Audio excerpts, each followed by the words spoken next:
So welcome to another off-skate workout at home. Don't need a lot of space, don't need a lot of things to do it. Tonight, or for those watching along, when they hit the recorded version, have your bottle at the ready. If you need to pause this and grab your things, bottle at the ready. And one of our exercises tonight is going to make use of a step. So if you have a step, something that's stable and of course not so high that it would put your knee and hip relationship round the wrong way. As long as it's easy to step up to and your hip stays well higher than your knee, then that would be a box of a suitable size. We'll try and keep it another workout that's got us doing things that are quite varied. So rather than knocking into the same things every week, while off-skate's still pretty new to a lot of you, we'll keep some variety in the exercises and keep mixing it up. Because being able to do these exercises, having the mobility to do them, having the flexibility to do them, and having the control to be able to apply the things that we know are going to benefit our skating, no matter what the exercise is. So that's some of those key things, like always keeping our hips, knees, and feet aligned with where we want to be facing. So it doesn't matter whether the feet get out a long way or are coming around or are recovering, they're always pointed where we're going. And they're not open so that we've got to quickly close them before we put them back down on the ground. And as far as our body goes, trying to avoid making roller coasters with our back, with a big dip in the middle where we're sticking our bum to the ceiling. We're taking our hips and tucking them under to make a nice curve in our lower back and keep ourselves as compact as possible. That also helps us keep our upper body nice and still while we can create a lot of power with our lower body. So we'll get straight into the warm-up, jogging on the spot to start with, focusing on the ball of the foot so that we don't have to use our toes to claw or press on the floor. Just it's short contact rebounds from the ball of the foot and being able to use a punchy touch with your foot when it's got to bear your body weight, or a very light one if you just need to recover and keep it off the ground. So jogging on the spot to start, light touch behind.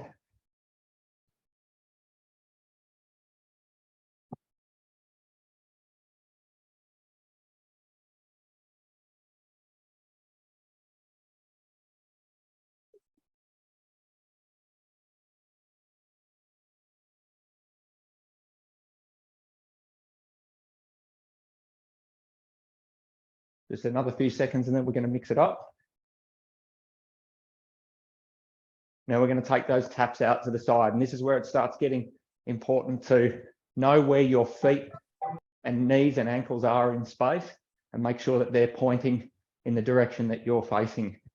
If these were your pushes and your recoveries, you want to keep them as uncomplicated as possible so they work for you when you're in a rush, they work for you when you're under pressure, and they work for you when you're really fatigued.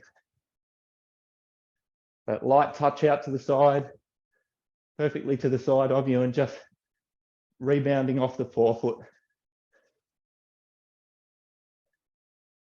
Now we're going to switch that again. Now we're going to touch lightly out the front on the heels. So we need to lean back a little, but it's still rebounding off the forefoot, and a light touch out in front with the heel. Almost feeling like we're carrying our weight, floating it just above the ground. Every now and again, a little bounce off the forefoot to keep us in play.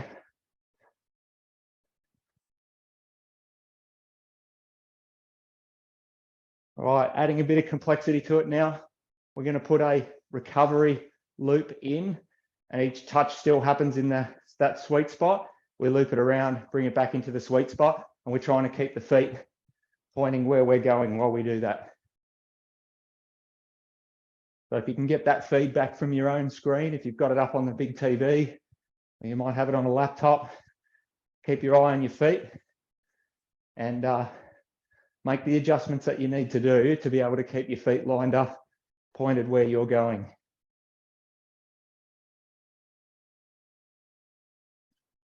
Three, two, one, and done. All right, a little bit of dynamic flexibility now. Might help if you back up towards a wall, but you don't need that. But you need to, I want you to imagine yourselves up against a wall behind you. And from just a neutral stance, we're going to touch our toes, come back up, twist to the right, touch the wall. Touch our toes, come back up, twist to the left, touch the wall. but don't make it a big, broad twist around. The whole idea of being up against the wall is that you're doing this in limited space. So you have to touch level with that wall or the backs of your legs. So you're backed up on it. We go touch, twist to the right and touch, twist to the left and touch. And we're just going to smoothly go between those, touch and touch.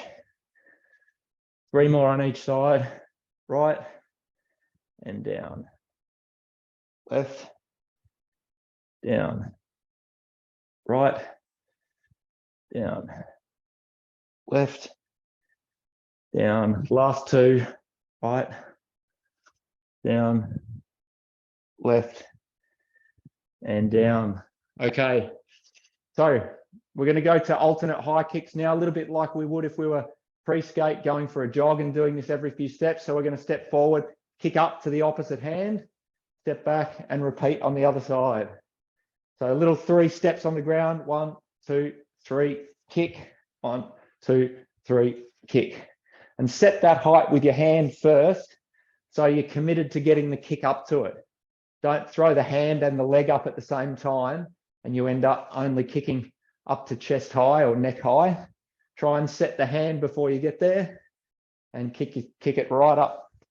Don't take no for an answer.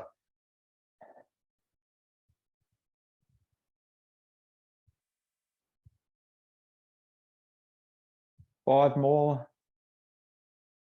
4. Set the target. 3, 2, 1. Last one. Okay. Next one, we're going to switch that to an alternate toe touch, a little bit like we might with a single leg bodyweight deadlift. So we're going to keep our body pivoting at the hip. I'm going to take my right hand and I'm going to bring it down and cross over to touch my left toe while my right leg goes up. I come back up, but rather than being able to come back, each time I come back, instead of bringing it back and putting the foot down and resting on both again, I'm going to push down to the first touch, bring it back to level without putting it on the floor, and do it a second time on the same side, bring it back to level, and then switch legs. So now we're pushing the left one out behind us, using our left hand and leaning over to touch that right foot. So it's going to look like this. Push it back. Bring it back to level without grounding it. And we go again.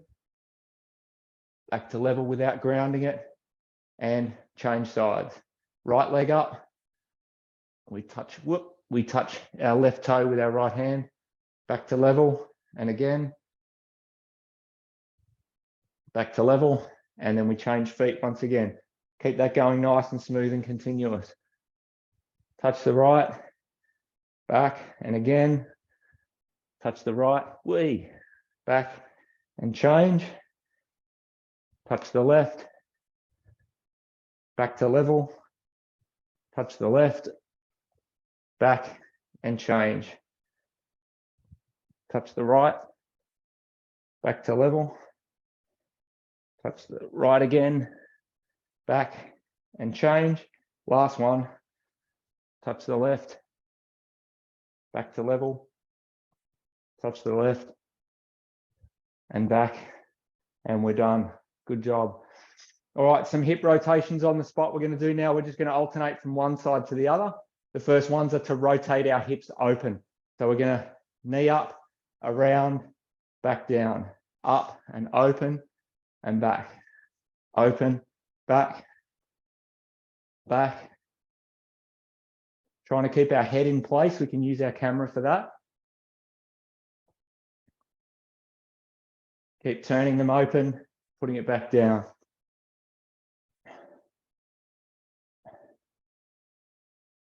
Five, 4, 3, 2, 1, and done. Now we're going to rotate them closed. So we pick it up out here, like we're almost going to step over something. Bring it back in, bring it out, back down.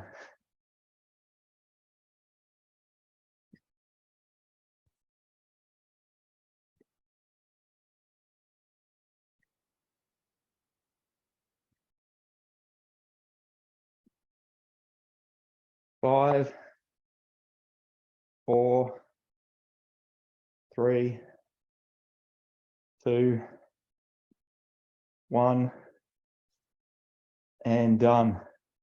Okay, next one's a lunge to twist. I'm about to be done with this hoodie. I think I'm about finished with that. So with the lunge to twist, we're going to keep our body upright. So we're not lunging down into a skating position on this one. We're lunging down to the box stance, a little bit like we're about to pop out for a lunge, but we won't do that. So we're going to, if I'm going to step out with my right leg in front first, I'm going to step out to the box stance with the right leg in front and rotate to my right, to the side of the front leg. Twist it round like I've got to touch a wall that's alongside me, back, and I'm going to stand it up.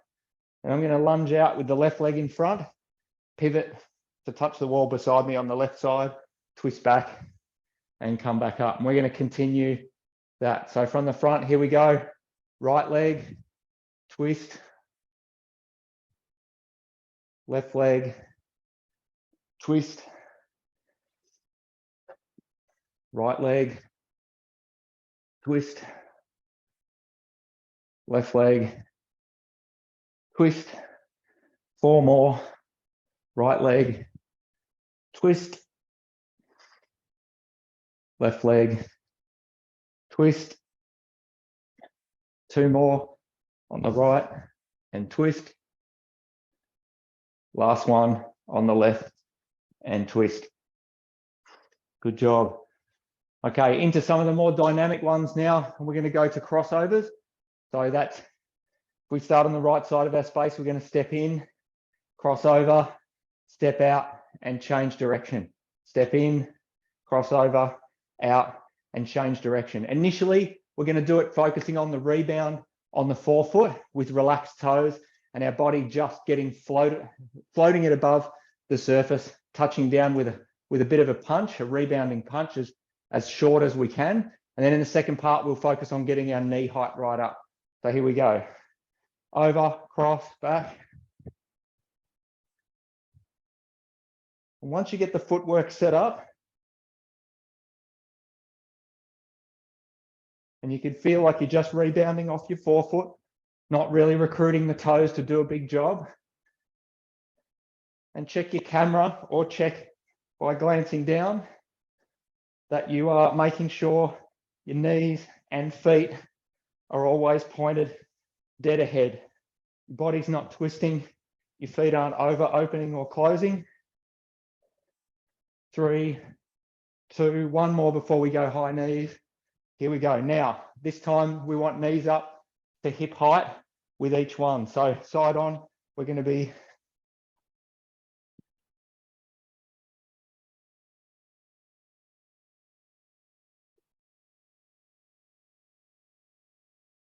keep it up.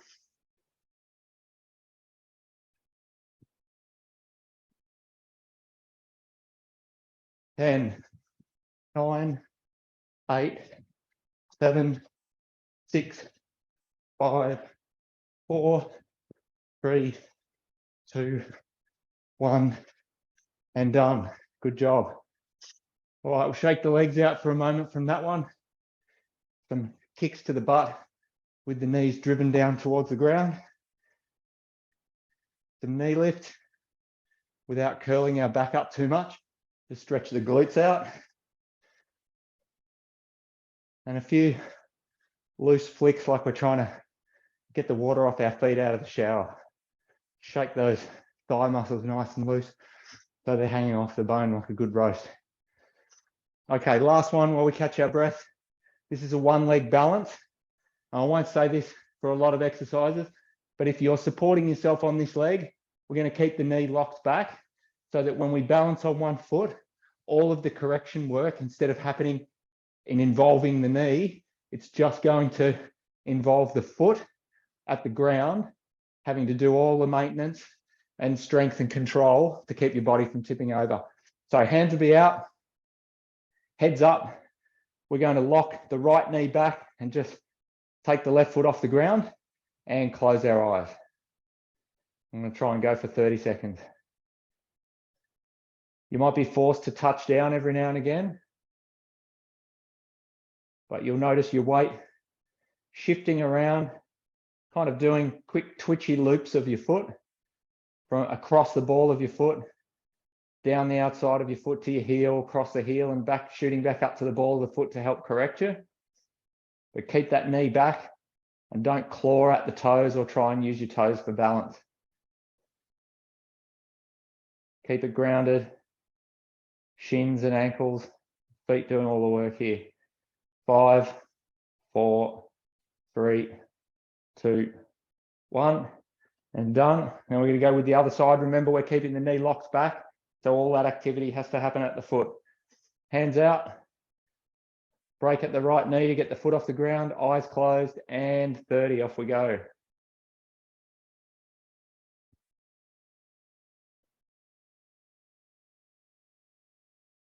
Just pay attention to what's going on at the ground. Pay attention to the pressure between your foot and the floor. 15 seconds to go. Body nice and straight. Keep that knee back. 5, 4, 3, 2, 1, and done. Good job. All right, that's the warm up. Let's grab a quick drink before we get into it. There's a few slightly new exercises in the program on this one.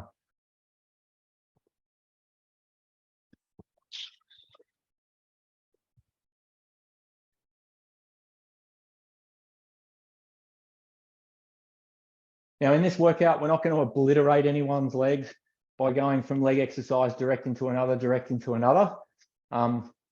We'll give you time to recover and compose yourself so that you can focus on the execution of each exercise, particularly the new ones. So to give you the opportunity to do that, but still get bang for buck out of our time, we're going to go between plyometric exercise, and then we're going to do a core or a strength and mobility exercise, largely based on the floor, where you get to brace yourself a little bit and take some of that pressure and control off the hips and off the legs. So we'll go back and forth between plyometrics and core and hip mobility and control.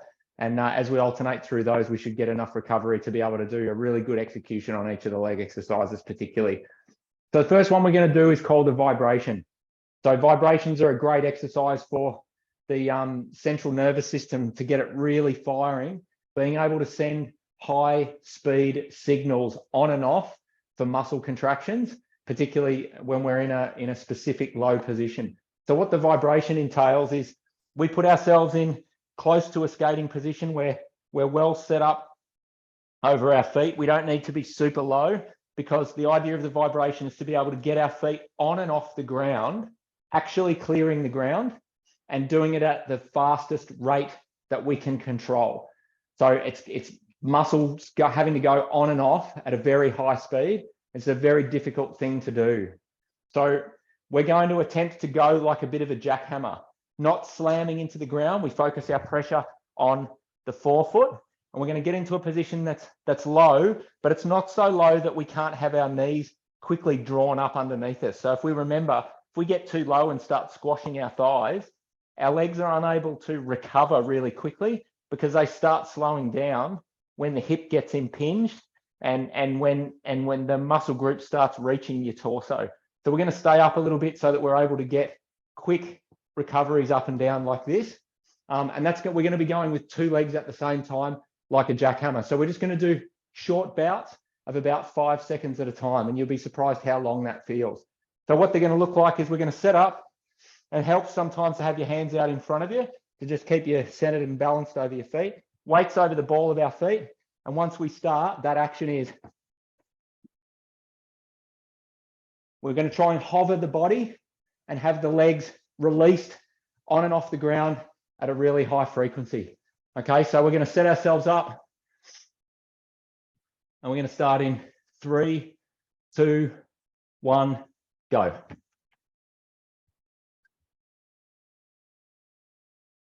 And stop. All right, give them a shake out. So this is really, really quite intensive on the legs. And it's a real heavy workout for the central nervous system. So difficult to back up one after the other. And we get a lot of bang for buck out of 5 seconds of this because it's very difficult. So we're going to set up again in about 10 seconds. 5, 4, 3, 2, 1, go.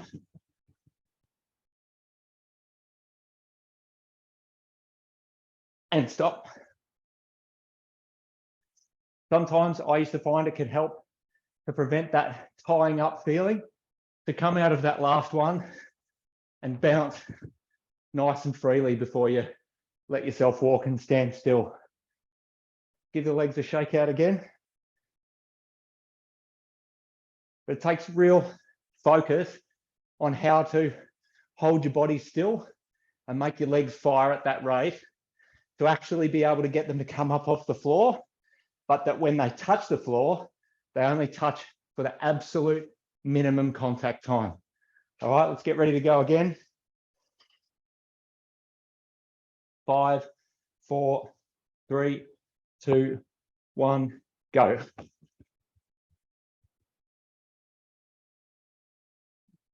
And stop.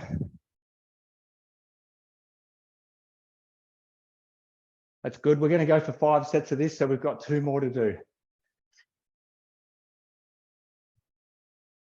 Feel yourself try and loosen off in between them.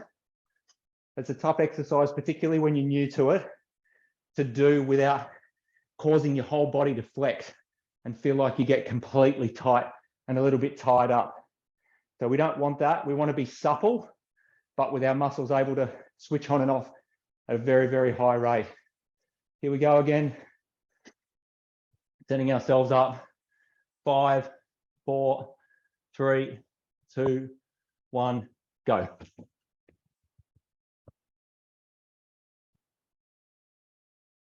Stop. Nice, that's 4 of. We've got 1 more to do. Again, letting yourself loosen off. We want to stay supple for these. Because full body tension, while it can make us feel strong, doesn't help us be explosive. It might let us do one action quickly, but it's our ability to repeat that action or follow up with power in a rapid fire way that's really critical to us when we're skating, when we need to drop a heavy acceleration from anywhere or go off the start. And we need to be a little bit of muscle tension, but not so much that we're balled up and tied up, because that will just make the first movement powerful, and the ones after that will be limited by you trying to fight through the muscles being too tense. All right, last one coming up. Setting yourselves up. Nice position, weight on the balls of your feet. Nice and balanced. 3, 2, 1, go.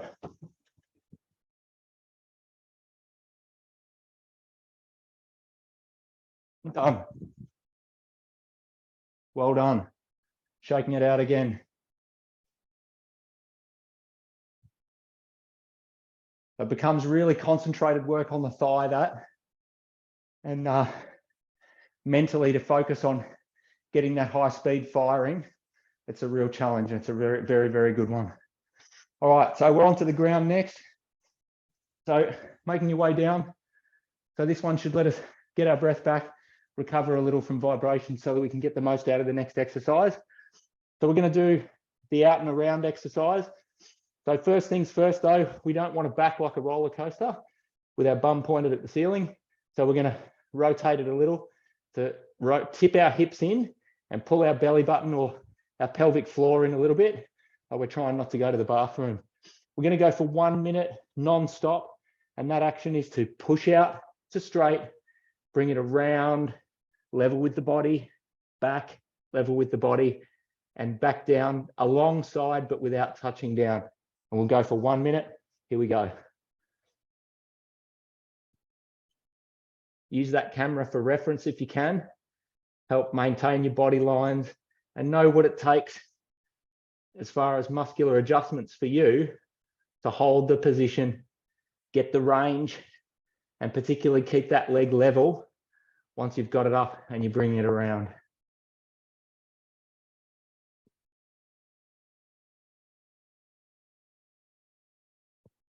flat and level as it passes the body. We should aim to bring it around until it's almost hiding our shoulders or our face from the camera, and then gently back. All these movements are at the one speed. There isn't a particularly fast part or a particularly slow part. It's just smooth and controlled all the time. Last 10 seconds now.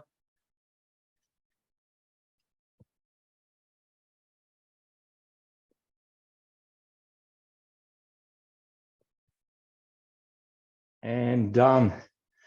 Let's get ourselves turned around, and we're going to do the other side.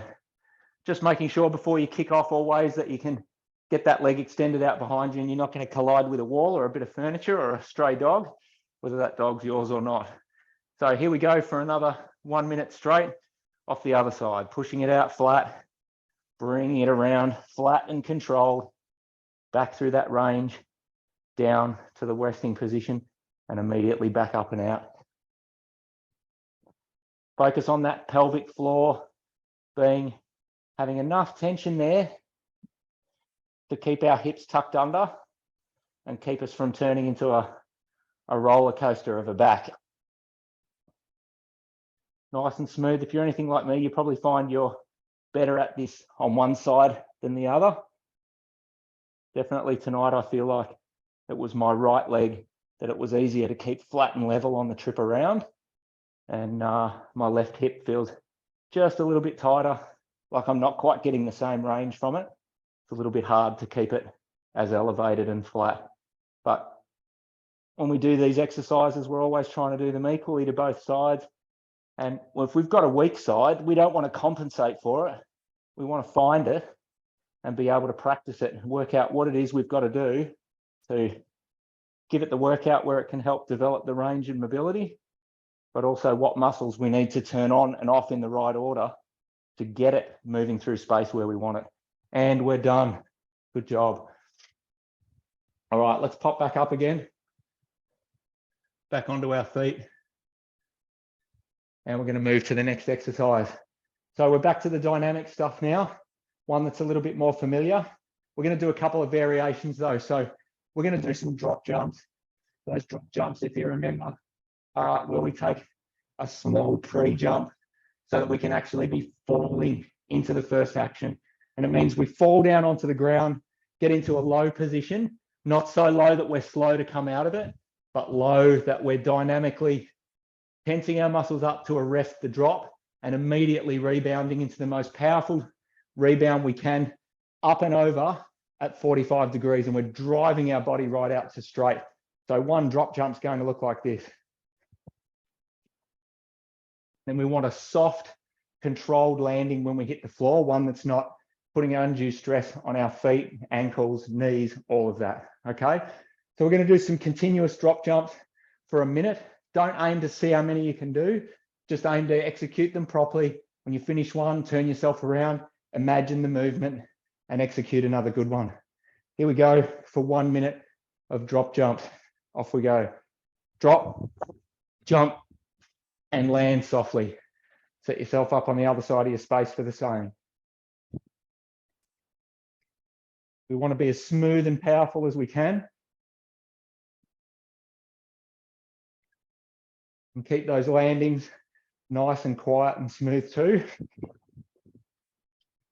That takes a lot of muscular effort to master the landing as well.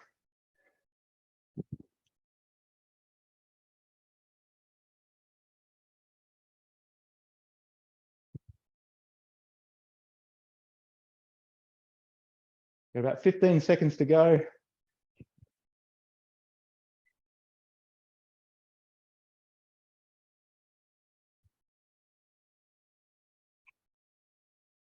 And this one will be our last one. Soft landing again, and we come out of it. All right, we're going to recover between with our usual routine. And like we've talked about, once your muscles have starts to go past their anaerobic explosive capability, they start asking for large amounts of oxygenated blood to keep that work going. But by the time that request comes through to the heart and lungs, you've already been working for a little bit. So it's totally normal to feel like your heart rate and your breathing intensity are actually almost at their highest by the time you're finishing a 1 minute exercise of something. So that's about the time it starts catching up with the work and supplying your muscles with oxygenated blood to keep doing that same amount of work. So sometimes if you're only doing an effort of like 45 seconds or a minute, but it's quite intensive, like the one we're doing right now, you'll almost feel like your heart rate and your breathing are still climbing in the few seconds after you finish the exercise. That's totally normal. All right, for our next one, we're going to do it a little bit differently. Now, this one really depends on how much space you have, and how much space you have is going to determine how many repetitions of this that you can do. So it's called a frog jump, and it's a variation on the drop jump in a way.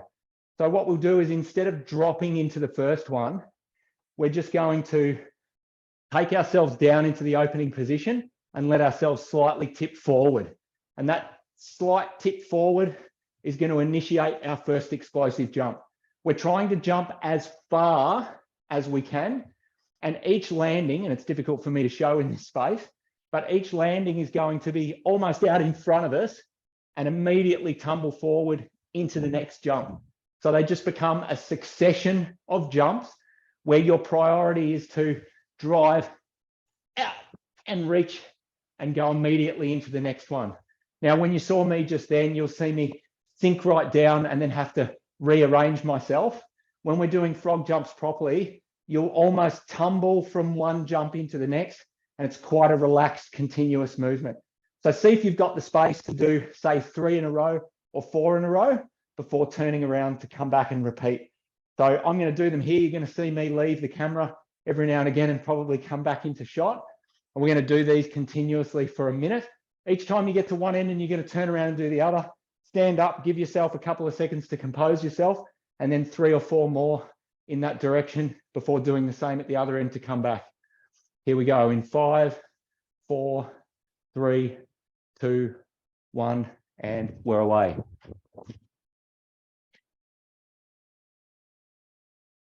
Four big jumps with soft tumble landings, and then we reset ourselves at the other end and come back with 4 more. 1, 2, 3, 4, and a soft landing at the end. Recompose, and we go again. I'll try not to rip the mat rug out from under me.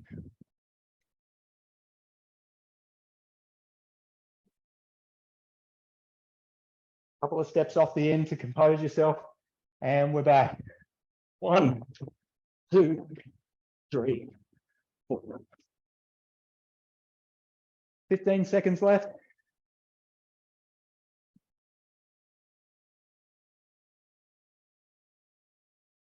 And one last one as we come back.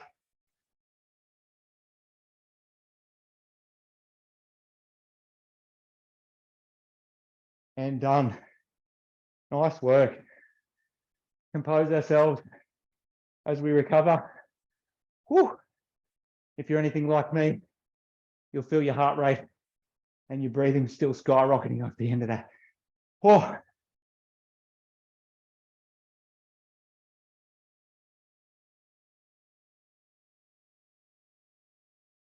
little bit of a continuous bout of the old frog jump is a rapid fire way to get the heart rate right up there. So let's grab a quick drink, if you haven't already done so. We're going to move back down onto a floor exercise, heel taps, which we love so much. I'm going to switch my sticky carpet for a slippery mat. If you're on the floorboards, as I can see a few of you are, you're in business for this one. So we're on our back, got our knees up. Don't put your heels too far away from you, because you're going to need to do an oblique twist across the ground and be able to tap the back of your heel. So we don't want them so close that you've barely got to move, but you should have to really curl yourself up to one side actively to be able to reach the heel and touch it on the other foot.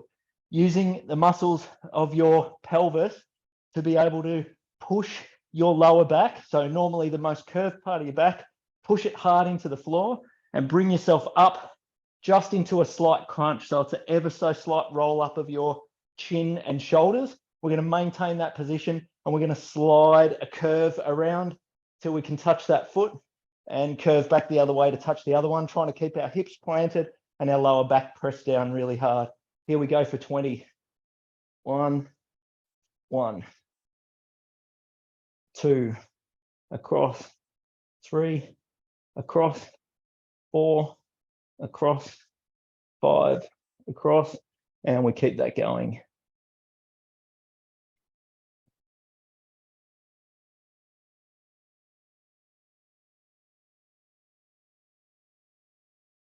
That's 10.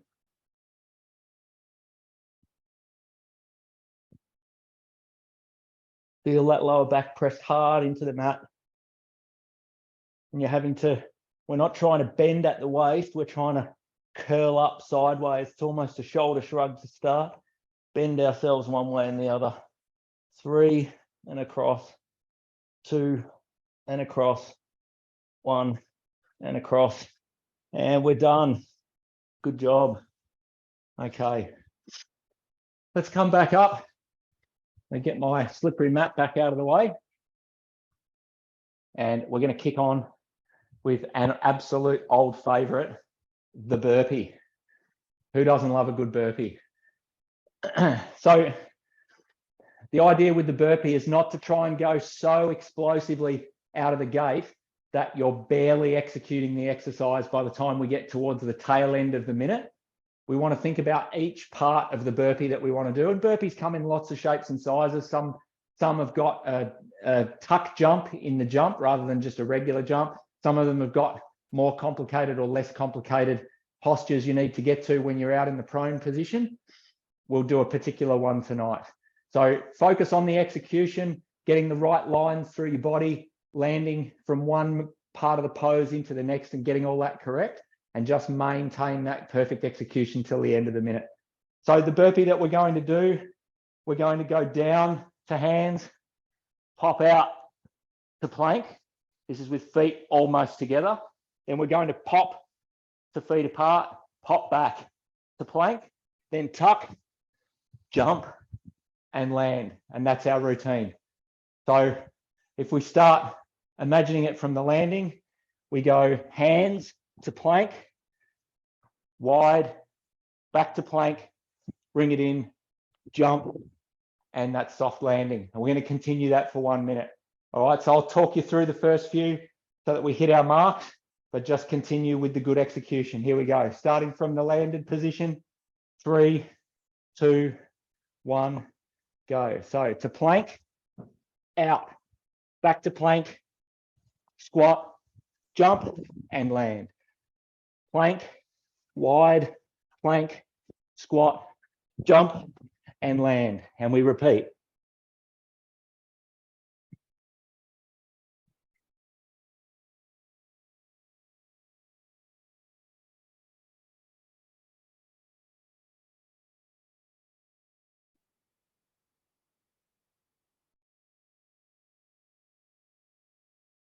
It's halfway.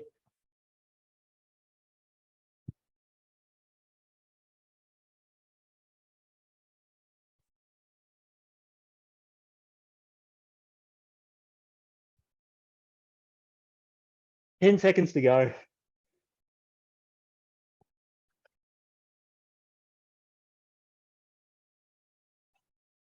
And we're done. Nice work. Whew. Shake it out a little. Again, you're going to feel that heart rate surge right at the end point. And you might feel like the most physiological distress you're in is actually in those moments after you finish.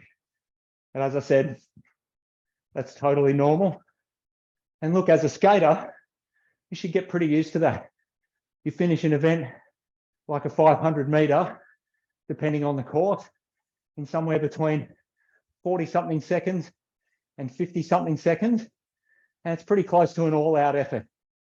You know, you can go those first 20 seconds on stored reserves, but there's some pretty hard catching up by the heart lungs. Has to get done in that closing 30 seconds. And of course, that's going to reach its peak, trying to keep up with the workload right as you go through the finish line. So, you know, finishing the old 500 or a heavy 500 repeat like this and not being able to do anything except roll and gasp is absolutely normal. All right, let's grab another quick drink.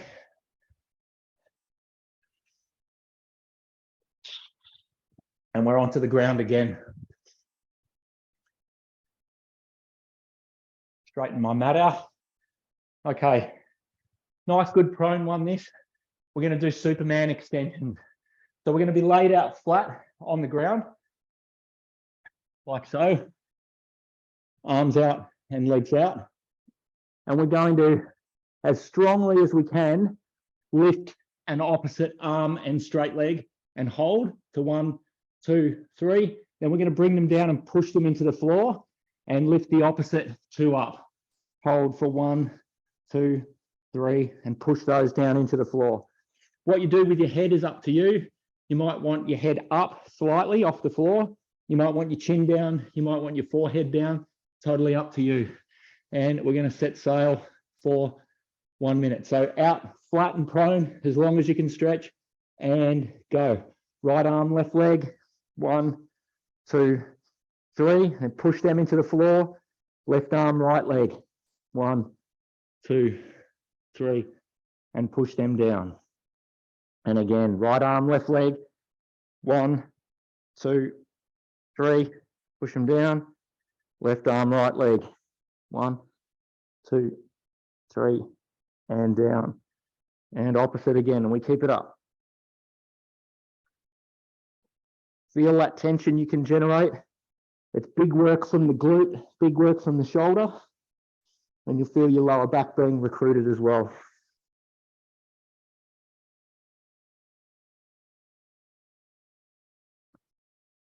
$15 seconds to go. Holding 1, 2, 3, and press them in. And the other side. And press them in. Last 2. Up for 1, 2, 3, and down. Final 1, 1, 2, 3, and down. Good job. All right. Coming up, we're going to give ourselves a chance to stretch that back out and disengage it a little bit now. So with this, I'll throw a stretch in. We don't always throw a stretch in the middle of things. Try and get this one in the camera. So we're going to lie out back on the floor, body out nice and straight, but our arms going to be out perfectly to the side. You might want them to be palms down so that you can exert a little bit of pressure on the floor with your palms and help keep your upper body still. So we're going to pick one leg up. We're going to pick the other leg up. We're going to take the right one, cross it over the left one, and then tuck the toe back around the shin of the one underneath. So we're making a pretzel with those legs. And we're going to put the heel of the left one on the ground, and we're going to roll it and our hips over to the left and just hang that twist.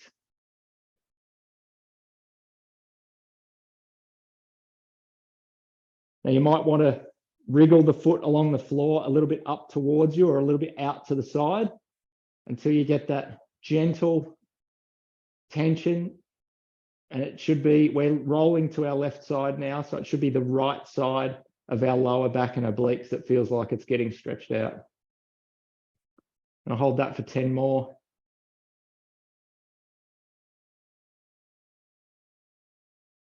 3, 2, 1. I'm going to rock back to center, and then we're going to make that pretzel the other way. So legs up, you're going to take the right one right over the left one and tuck it back under until you catch the toes under the shin. Put the right heel on the ground, maybe a little out to your right, and we're going to rock over to the right just with our lower body and hang that stretch out.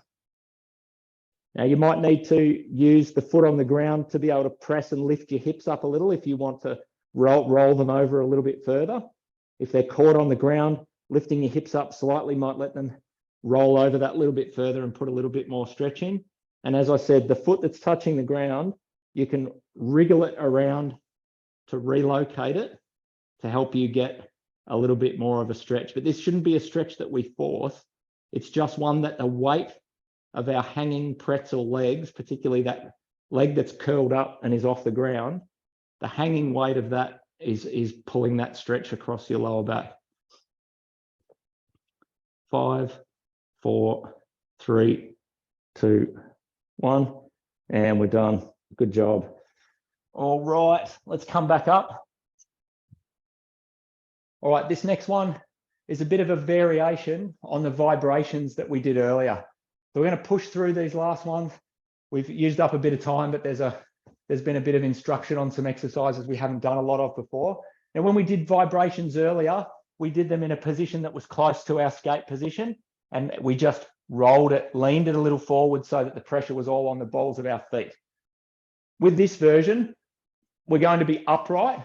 We're broken at the knee, a little bit like I was asking you to do a circle drill or a small circle drill, but remain upright now to the skating position, because we're going to do that vibration here in the upright position. So we've got to be able to hammer our legs and get them clear of the ground. The idea is you want your feet to be able to go an inch up and down almost, but without your body getting carried up and down. So it's a very isolated vibrating action with the legs. What we're going to do is vibrate not at the highest frequency possible, but just at a regular frequency for 5 beats. And then when the sixth beat comes, we're going to go into a tuck jump. So we're going to spring out of the last one and bring our knees up. Both knees will come up to our chest while we're upright. Then we come down and land, and we go for another 5 beats. So it's going to look something like this. We'll go 1, 2, 3, 4, 5, 6, up, 2, 3, 4, 5, 6, 1, 2, 3, 4, 5, 6, like so. Okay. The vibrations, we try and keep the body still as best we can. And the tuck jump, we try and drive into the air to give us enough time to get our knees to our chest and then back down to land in the working position. All right, here we go. I'll try and change halfway through for myself to go from front on to side on. And we'll start in 4, 3, 2, 1, go. 1, 2, 3, 4, 5, 6. 2, 3, 4, 5, 6.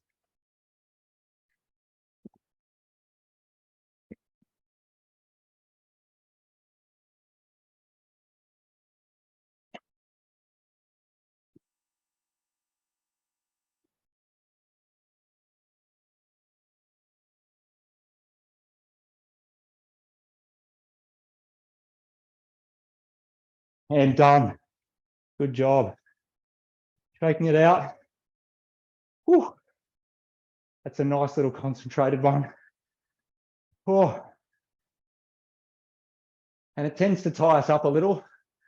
It's that place we need to be at, staying in control of our working muscle tension, where we can get it powering on and off at a high frequency, but without it causing us to get progressively tighter and more flexed until where it starts becoming a robotic action that can't actually happen quickly when we want it to.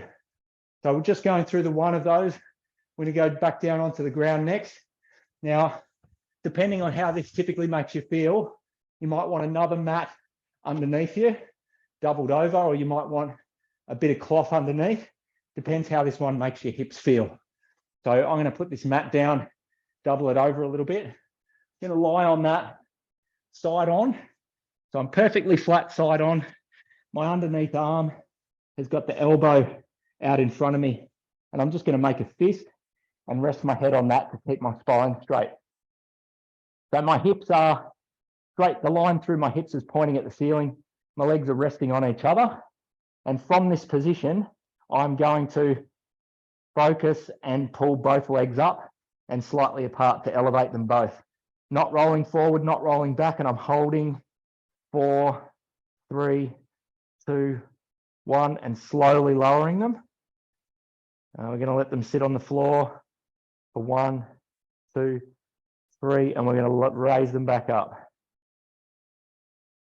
Keep it all side on. 1, 2, 3, 4, 5. We're going to lower that back down, nice and controlled. Sit them on the floor for 1, 2, 3. Up again.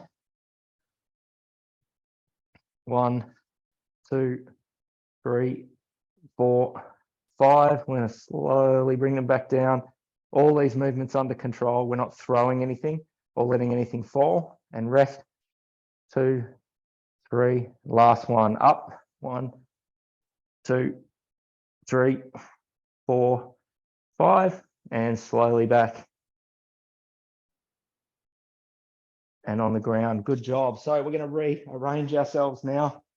So we're front on while we're lying on the other side. Really important as you set yourself up, look down your body, arrange your hips. Might need to shuffle them on the floor, but we want to be perfectly straight as best as we can. Hips straight up to the ceiling. And here we go on the other side. Elevate and hold. 2, 3, 4, 5, and lower them with control to the ground and hold. 2, 3. Back up. 1, 2, 3, 4, 5, and lowering with control to the ground, resting. 2, 3. 3 to go, pushing them up and holding. 2, 3, 4, 5, and control down to rest. 2, 3, 2 to go. Up, nice and controlled. We're not throwing them. 2, 3, 4, 5, and lowering. And on the ground. 2, 3. This is the last one. Up slowly. You can feel what it takes to get them up there and hold them. 3, 4, 5. Slowly down. Control, control, control, and on the ground. Good job. All right. Back up we get. Won't need my mat now. I'm going to be jumping around again for a moment. Now, on our lateral bench springs now, so if you had your box organized and you want to work this one off the box, this is time to pull that stable box out and we're going to use it. As always, if you're not using the box, you can do this same one off the ground, just keeping yourself low, making sure it's the lead leg that is doing the work. So with the box, I've got my lead leg up on the box. I'm staying low, got my hips set down, but not lower than this knee. And I'm trying to keep my body level. And I'm going to pull myself towards the box with the inside of this leg, drag myself in and spring off it to change to the other side. Pull myself in and spring off it to change to the other side. If I don't have the box, I'm working straight off the ground. I'm going to take my weight across.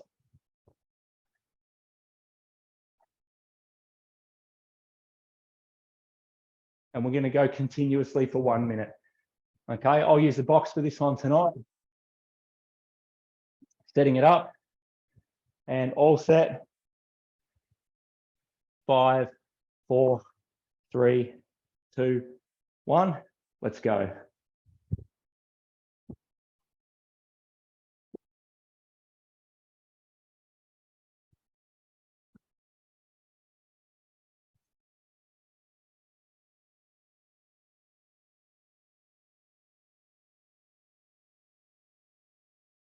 Try not to use the outside foot to do much work at all. Just to stop you, but not to push you back. That takes a bit of discipline. We want to put all the work into that lead leg that's pulling you across and sending you into the air.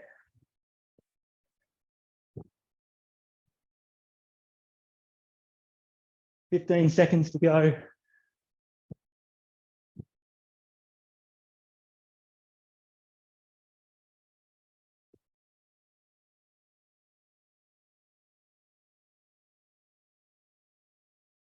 and done. Good job.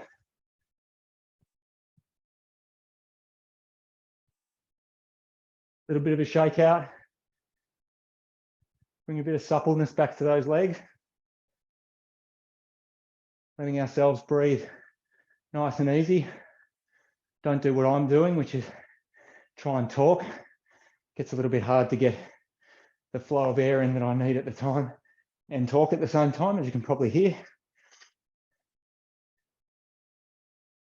But looking to free those legs up a little bit while our body recovers. All right, we're back to the ground for this next one. So we're going to be starting in a plank position, but not on the elbows. We'll be up on the hands.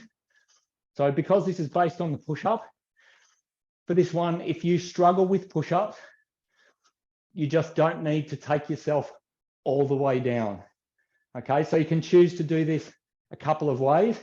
So a couple of variations for you if you struggle with continuous push-ups. One is to just go down part way and come back rather than taking yourself down almost to the chest touch. That's one way that's going to save you a little. But if that doesn't successfully do it for you, and for a lot of people that's the case, then what we'll do is we'll go in the plank position. You can put your knees down, push up all the way, push the knees straight back up, and then we're going to sit and twist back towards that side. Come back, push up, sit and twist, and come back to those hands.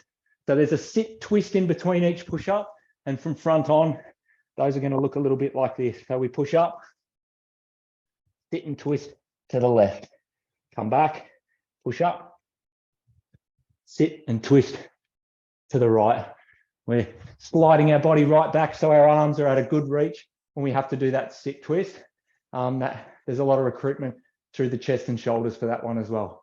All right, so we're going to do those, try and continuously do them for a minute.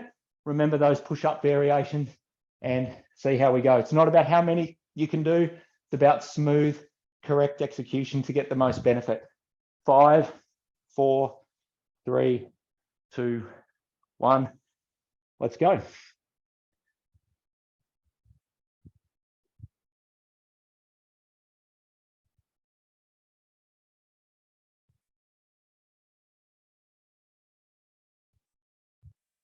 You might need some slight shuffling of your feet every now and again, just to make sure that those sit twists aren't pulling them around so much that they're not where you need them to be behind you between each movement. Halfway.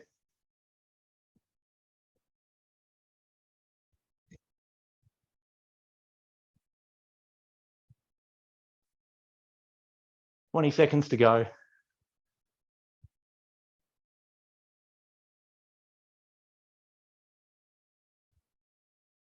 "10 to go.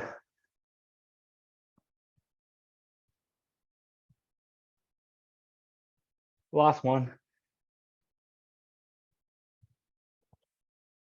And done. Good job. All right, back up. Doing well, gang. We're not far away now. So our next one's a bit of a familiar favorite. So this will be a skate jump with a crossback. So the crossback lets you bring that skate jump. So skate jumps are where we take ourselves from one side over to the other to land, stabilize, and then jump back. When we add the crossback, it means that instead of trying to go as powerfully as we can, we're taking ourselves over, landing, and we can let the free leg bring us to a stop. And when we stop with that free leg and it comes down behind us, we want to land, and the free leg doesn't want to be back here. We wouldn't want to push out to back there. We wouldn't want to push out with our back foot open and messy. We'd want to keep it near us and keep that foot pointed where we're going. If I was taking it round a corner, think about it in skating terms, both skates want to be going in the same direction. We recover with that leg, jump to the other side, land with the cross back, push off, land with the cross back. And we're going to go continuously for 1 minute. In 3, 2, 1. Let's do the first half with our hands behind our back, second half with an arm swing. Here we go.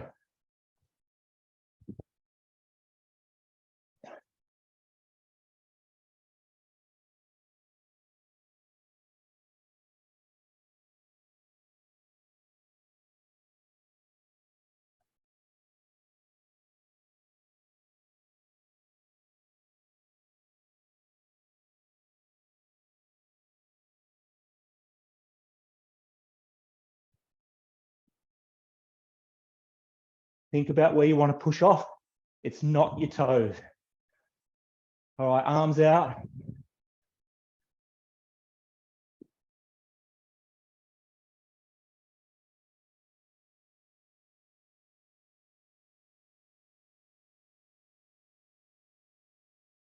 Ten seconds to go.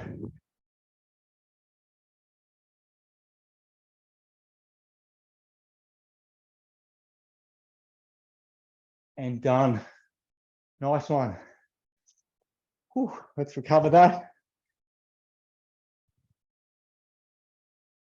Good effort. Relax, breathing as we keep our body gently moving.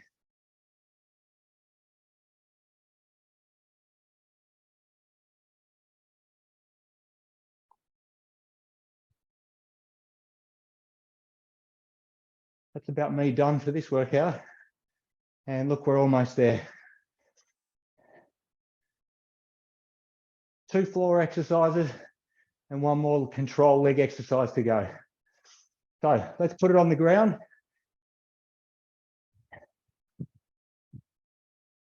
Our next exercise is a glute bridge.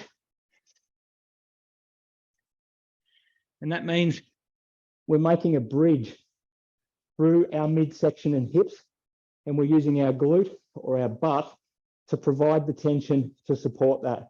So if I was going to do a glute bridge with 2 legs, I'd make sure I had my forefoot slightly off the ground so I can press in on my heels, and I'd press in on my heels and drive my hips upward by clenching my backside and make a completely flat line between my shoulders on the ground and my knees up there. You know, if I'm too tired, my hips are going to be sinking. I want to keep my hips pushed up and level so they're not rotating with one dip lower than the other.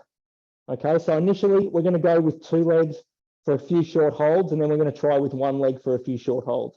So back onto the floor. As you come onto the floor, practice tucking your pelvis. So the first thing that touches the floor is your lower back, not your backside. All right, let's go. First one, drive it up and hold.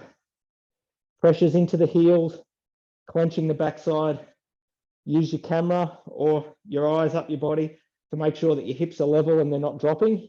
3, 2, 1, and curl your pelvis as you come back down to put your lower back on the ground first. And rest. 2, 1, and drive up. Hold and holding level. 5, 4, level hips, flat lines. 2, 1. Now let's bring it back down and curl under. Press the lower back on the ground first. 2, 1, 0. Let's push it up. Drive up through the hips, pressure on the heels, and keep those hips level. 3, 2, 1, and slowly down, and we'll rotate the hips back. All right, when we go up this next time, once we go up, when we're in the air, we're going to push the hips up, and then we're going to take 1 leg and straighten it out, and we're going to keep the hips level, even though we've only got 1 glute doing the bridging work. Okay, so when we get up there, we're going to straighten out the right leg. Here we go. 3, 2, push up, get your level bridge, and then right leg goes out and out straight. Straight lines right through the body. Drive those hips up and keep them level. 3, 2, 1, slowly down and curve them. Put the lower back on the ground. Right heel back down and drive it up together. Get that flat line and left leg goes out straight. Straight lines through, hips kept up. 3, 2, 1. Curl it as you come back down to put the lower back down first, and then recover that leg. Good job. All right, for the next one, let's sit up and reposition ourselves to remind ourselves we're going to do something different. So what we're going to do now is a little bit like a glute bridge, but because instead of having our legs up here quite close to us, close to a 90-degree bend, we're going to walk right out till there's not much knee bend left, and we're going to bridge from there. Now, what that does is it stops the glutes from doing all the bridging work, and it causes your hamstrings to do that bridging work. And it's really acute on the hamstrings. But the trick is, if we get our knees up, it starts becoming glute work. But as we wander out, right out close to our limits, and our limits would be when the knee goes straight, out close to our limits, all that bridging work gets done by our hamstrings. So here we go, wander them out. You're on the backs of your heels out there, and let's bridge it. 5, 4, 3, 2, 1. And let's see if we can curl on the way back down and put your lower back down first. And rest. 2, 3. Push them up. Hamstring bridge. 5, 4. Phoebe, see if you can walk out a little bit further. We're right out at the limits with the knees. There's not much knee bend at all. And down, curl it as you come down and put that lower back down first. And resting. And we're going to push up one last time. Here we go. Push up. Holding on. Hamstring work here. Drag those heels into the ground. 5, 4, 3, 2, 1. And curl as you come back to put the lower back down first. Good job. And let's bring the knees up and sit up. Nice one. Standing up again. All right. We're going to try and take some of the tension out of those hamstrings right now that we just put in them from that last exercise. We're going to use our toe touch on the wall and twisting exercise to detension those a little bit. So it's going to be a gentle touch of the toes. You're going to come up, twist around to the right, like you've got to put your hands on the wall. Twisting back, reaching down, coming up and rotating to the other side, hands on the wall. Twisting down, touching your toes, twisting up, hands on the wall, twisting down, touching toes, twisting up, hands on the wall, and recover. All right. So our final exercise for this session is going to be outward hops. So this is a control hop where we're going to be in the skating position with our hands on our back. And again, it's an exercise where we're using our lead leg. Okay, so with the control hop, let's say we're going to move, I'm moving to the left-hand side of my space. And from the left-hand side of my space, I'm going to get into the skating position. And I'm going to be on my right leg. So that's going to become the leading leg when I'm headed to the right. And staying in the skating position, I'm going to hop to the right, hop to the right, hop to the right, hop to the right, hop to the right. And I'm going to arrest it each time. I'm not going to tumble, hopping madly to the right so that I don't fall over. Now I'm on the right-hand side of my space. I'm going to load up on the left leg. And I'm going to hop to the left, to the left, to the left, to the left, to the left. I'm not letting myself with each hop open up my upper body to vertical. I'm staying in that skating position the whole time. So if I was hopping towards the camera,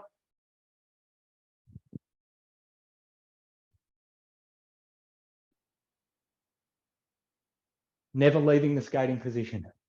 Okay, let's go. We'll start over in the left-hand side of our space. Load up on the right leg as the lead leg. And 5 hops. Here we go. 1, 2, 3, 4, 5. And we're going to change legs to the left and hop to the left. 1, 2, 3, 4, and 5. Change legs, hopping to the right, 1, 2, 3, 4, 5. Last time on the left leg, hopping to the left. 1, 2, 3, 4, and 5, and done. That's a great workout, everybody. As I said, there was a bit of variety in there tonight, but hopefully it doesn't leave people too sore from the repeat plyometric leg bouts. I think we got a lot in there, and we got to learn a few new exercises and test our control against some new movements. So don't forget, when it comes to cooling down, straight from here, we're looking for 3+ minutes of easy continuous jogging. We want to just keep that slight load of an easy bit of work going while our legs recover and help flush out the metabolites from a workout. Keep yourselves drinking. I know it's while you're working out that you feel like you're sweating and you feel thirsty, so you want to keep grabbing for your water bottle, and that feeling doesn't necessarily stick with you immediately after a workout, and it can not return until maybe the middle of the night or maybe the next morning when you're feeling a little bit like you haven't recovered quite well. Recovery is about sleeping, it's about being properly hydrated, and it's about being properly fed. Those 3 things are going to serve you really, really well. But it's after the workout that you've got to make sure that you keep drinking in little bits. My good guide is for an hour workout, just as an average. For an hour workout, I want to have gone through a bottle during the workout. And in the hour or so after that workout, I want to have refilled the bottle and gone through it a second time. So 2 regular sized drink bottles of like 550, 600 ml, one during the workout, one during the hour after. And you can be, for most people, you can be pretty assured that you're adequately hydrated to help you recover. Once you've done that jog after the workout, try and put some time into stretching.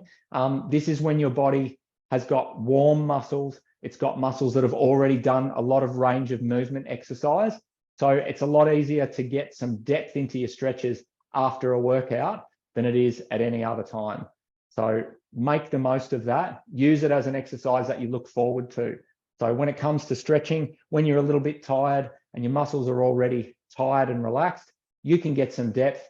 Just put the TV on, do what you do, keep an eye on the clock, and try and lean into each stretch for a minute, minute and a half. That gives the muscles enough time to be relaxing as you stretch, and you can get increasing depth. Might only be a couple of millimeters, but those millimeters pay off in the long term. So take care of yourselves after your workout. Don't forget, keep hydrating for the hour afterward, and I'll see you at the next one.